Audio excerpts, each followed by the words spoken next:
નમસ્કાર ખેડૂત મિત્રો। જે પણ ખેડૂતોએ મગફળીનું વાવેતર કર્યું છે તો ભાઈ મગફળીની અંદર છેલ્લો ડોઝ એટલે કે છેલ્લી અવસ્થાએ 80-90 દિવસની મગફળી બાદ આપણે કયા ખાતરનો કે જે છે છંટકાવ કરવો જોઈએ। તો ધારો કે 80-90 દિવસની મગફળી છે તો એની અંદર કેલ્શિયમ નાઇટ્રેટ અને બોરોન છે એ બંને તમે ઉપયોગ કરી શકો છો।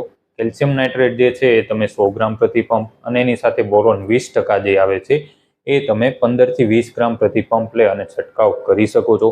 માર્કેટની અંદર બોરોનેટેડ કેલ્શિયમ નાઇટ્રેટ પણ મળી જતું હોય છે જે પ્રવાહી સ્વરૂપ હોય તો એ તમે 40 થી 50 ml પ્રતિ પંપ રાખી અને છંટકાવ કરી શકો છો। આ બાદ એના 12 થી 15 દિવસ છેલ્લો સ્પ્રે જો આપવો હોય તો એ છે પોટેશિયમ સલ્ફેટ એટલે કે આપણે 0050 જે વોટર સોલ્યુબલ પાણીમાં દ્રાવ્ય ખાતર આવે છે 0050 છે એ 100 ગ્રામ પ્રતિ પંપ રાખી અને તમે છંટકાવ કરી શકો છો।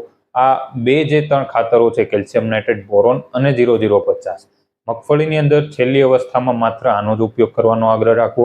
બીજા કોઈ પણ વધારે પડતા માર્કેટની અંદર જે અત્યારે ઘણા બધા એવા ખાતરોની જો પ્રચાર થતો હોય તો એને અવગણો અને ખાસ મુખ્ય જે જરૂરિયાત છે એને અનુસરી અને આનો છંટકાવ તમે કરી શકો છો। ધન્યવાદ।